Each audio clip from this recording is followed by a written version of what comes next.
सुप्रभात। आज हम अष्टमः पाठः संसार सागरस्य नायिकाः के अभ्यास प्रश्न करेंगे। शब्दार्थ कर लिया होगा, तो शब्दार्थ को भी उत्तर पुस्तिका में करना है पूरे, और प्रश्न उत्तर बताएंगे कि किन किन को उत्तर पुस्तिका में करना है, और बाकी सारे के सारे पुस्तक कार्य है तो उनको करना है। तो पहला प्रश्न है, एक पदेन उत्तर कस्य राज्यस्य भागेषु गजधरः शब्दः प्रयुज्यते। किस राज्य के भाग में गजधर शब्द का प्रयोग करते थे? तो राजस्थान राज्यस्य, कस्य राज्यस्य? तो राजस्थान राज्यस्य, राजस्थान राज्य में गजधर का प्रयोग, गजधर शब्द का प्रयोग किया जाता था। गज परिमाणम कह धारयति गजधरः। गज नापने के लिए गज को कौन धारण करता था? 3 फीट की एक लोहे की पट्टी को कौन लेता था? तो वो गजधर उसको धारण करता था। कार्य समाप्तौ वेतनानि अतिरिञ्च गजधरेभ्यः किं प्रदीयते स्म? सम्मानम। कार्य समाप्त होने पर वेतन के अतिरिक्त गजधर किं प्रदीयते, गजधर को क्या दिया जाता था? तो सम्मान दिया जाता था। के शिल्प रूपेण न समादृताः भवन्ति। कौन शिल्प के रूप में सम्मानित नहीं होते हैं? तो गजधराः। यहाँ एक शब्द में गजधराः प्रश्न लिखेंगे। प्रश्न के बाद फिर इसको एक शब्द में इनका उत्तर लिखना है। तो प्रश्न, उसके बाद उत्तर लिख करके उसका उत्तर लिखेंगे। जैसे राजस्थान राज्य से, फिर दूसरा प्रश्न लिखेंगे, फिर उत्तर लिख के उसके सामने लिखेंगे गजधरः। फिर ये इस तरह से इनको प्रश्न लिख करके फिर उत्तर लिखना है। अधोलिखितानां प्रश्नानां उत्तराणि लिखत। प्रश्न नंबर 2, नीचे लिखे प्रश्नों के उत्तर लिखने हैं। तो तडागाः कुत्र निर्मीयन्ते स्म। तालाब कहाँ बनाए जाते थे? अशेषे देशे, यानी संपूर्ण देश में बनाए जाते थे। गजधराः कस्मिन् रूपे परिचिताः? गजधराः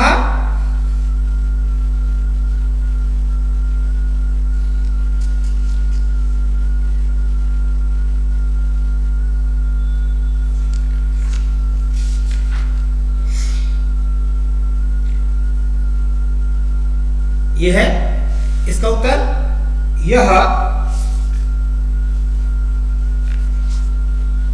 यह समाजस्य गांभीर्य मापेत इत्यस्मिन् रूपे परिचितः। ये इसका उत्तर है। यह समाजस्य गांभीर्यं मापेत, समाजस्य गांभीर्यं मापेत इत्यस्मिन् रूपे परिचितः। गजधरः कस्मिन् रूपे, तो कस्मिन् की जगह पर ये समाजस्य मापेत, गांभीर्यं मापेत इत्यस्मिन् रूपे परिचितः। यह समाजस्य गांभीर्यं मापेत इत्यस्मिन् रूपे परिचितः। ये ख का उत्तर है, दूसरे का।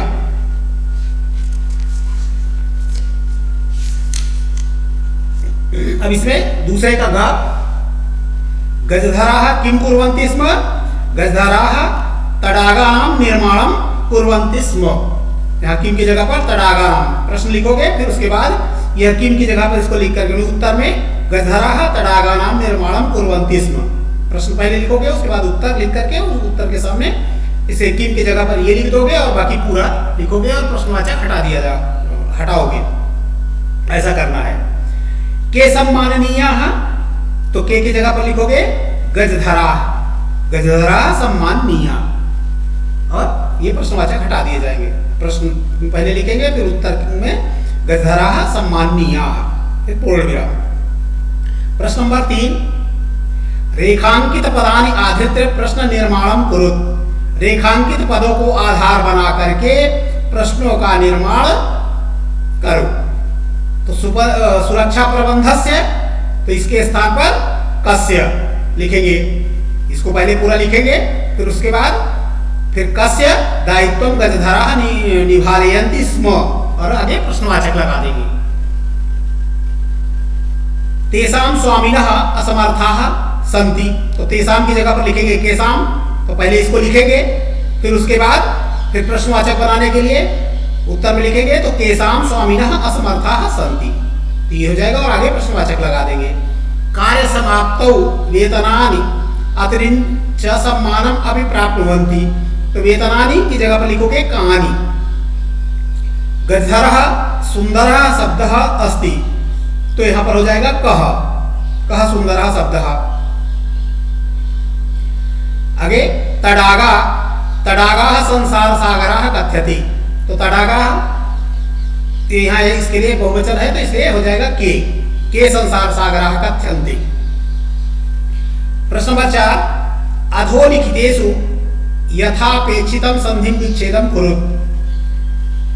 संधि और संधि विच्छेद, जहां पर संधि विच्छेद किया हुआ है उनमें संधि करनी है, और जहां पर शब्द दिए हैं पूरे तो वहां पर संधि विच्छेद करना है। तो पहले में संधि विच्छेद दिया हुआ है अद्यापि, तो यह हो गया अद्यापि, अद्यापि। ये स्मरण स्मरणार्थम है तो स्मरण अर्थम हो जाएगा, स्मरणार्थम। इत्यस्मिन, इत्यस्मिन हो गया, इत्यस्मिन, इत्यस्मिन। एतेषु एव, एतेष्वेव, एतेषु एव। सहसा एव, सहसैव। इस तरह से ये संधि विच्छेद और संधि विच्छेद हो गए। प्रश्न नंबर 5, मंजूषातः समुचितानि पदानि चित्वा रिक्त स्थानानि पूरयत्। मंजूषा से समुचित पदों को चुनकर रिक्त स्थान की पूर्ति करो। रचयन्ति, गृहीत्वा, सहसा, जिज्ञासा और सह, ये शब्द दिए हुए हैं, इनको इनमें भरना है।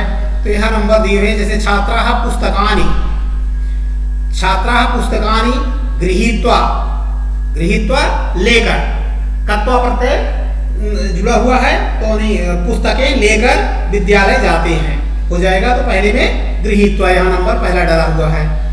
फिर मालाकाराः पुष्पैः माला रचयन्ति, यहाँ हो जाएगा मालाः रचयन्ति।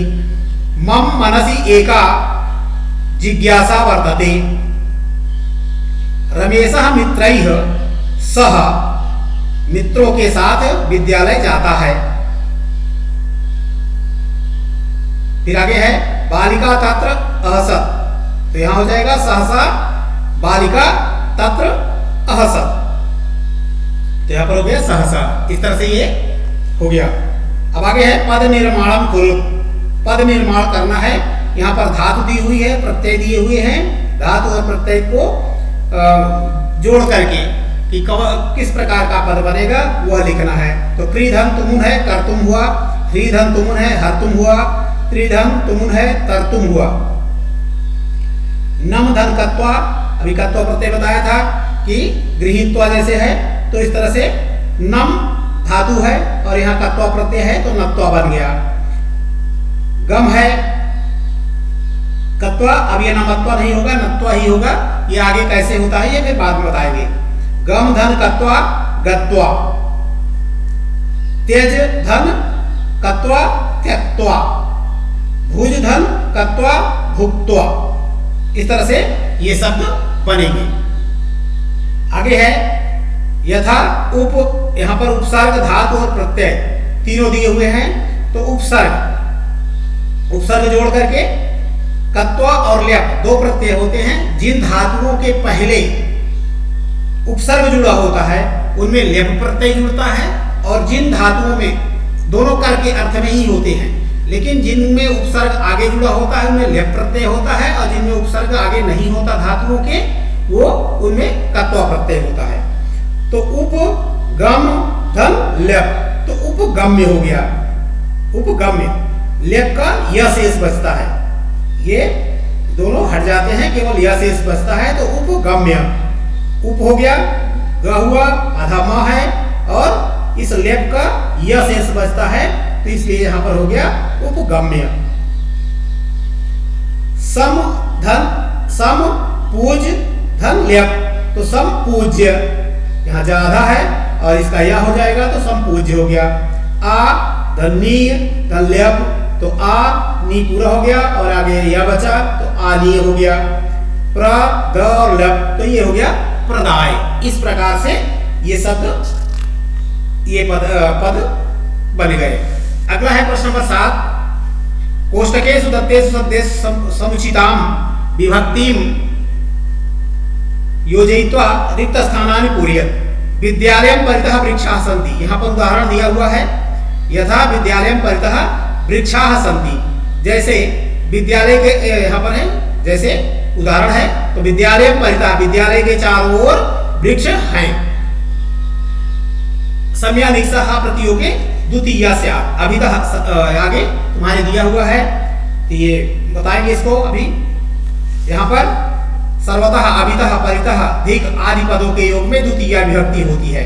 तो यहाँ पर विद्यालयम, इसलिए विद्यालय शब्द है तुम्हारा तो विद्यालय में द्वितीया होगी। विद्यालयम परितः विद्यालय के चारों ओर वृक्ष है। अब यहाँ अगला है तुम्हारा शब्द दिया हुआ है ग्राम है, तो ये उभयता है। तो उभयता भी तो यहाँ पर ग्रामम उभयता ग्रामाः सन्ति।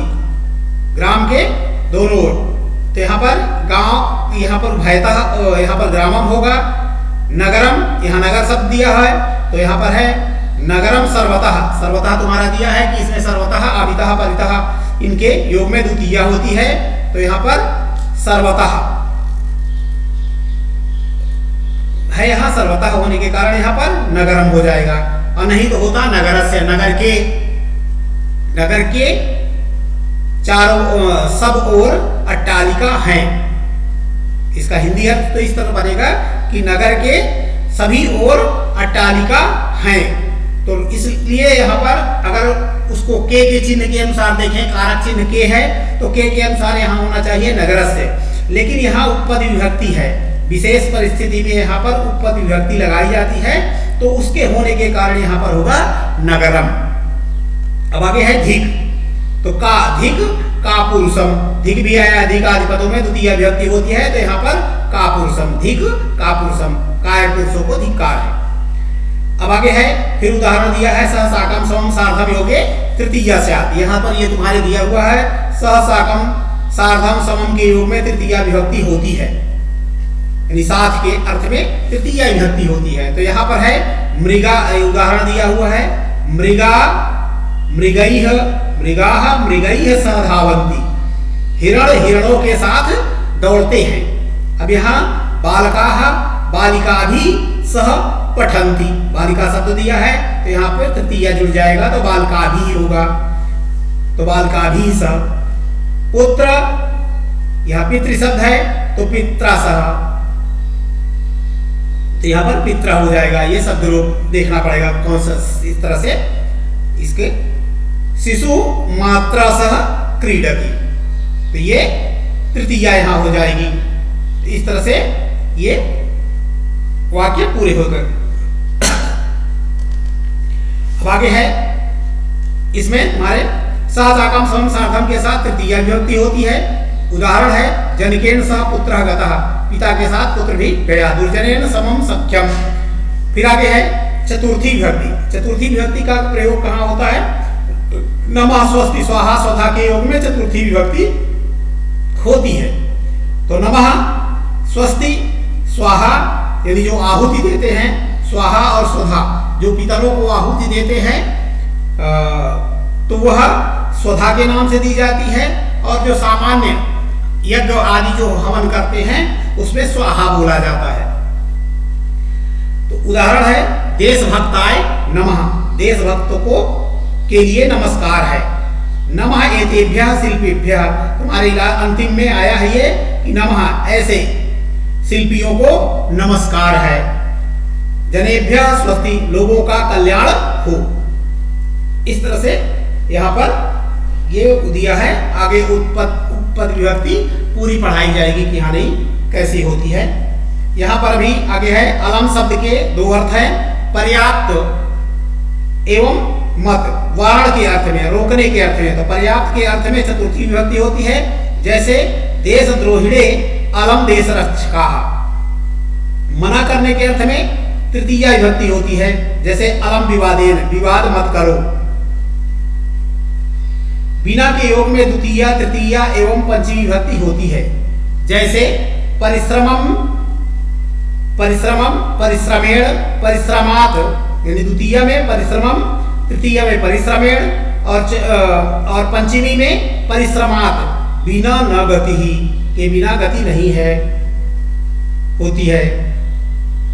निम्नलिखित क्रियाओं के एक वचन बनाने का प्रयास करें। तो ये इसको बाद में बताएंगे कि किस तरह से बनाओगे, इसलिए कि रूप तो याद नहीं होगा, तो आकलयंती तो आकलयति होगा। इस तरह से ये इनको धातु रूप में ये आते हैं। तो आज यही तक। उत्तर पुस्तिका में प्रश्न नंबर 1, 2, 3,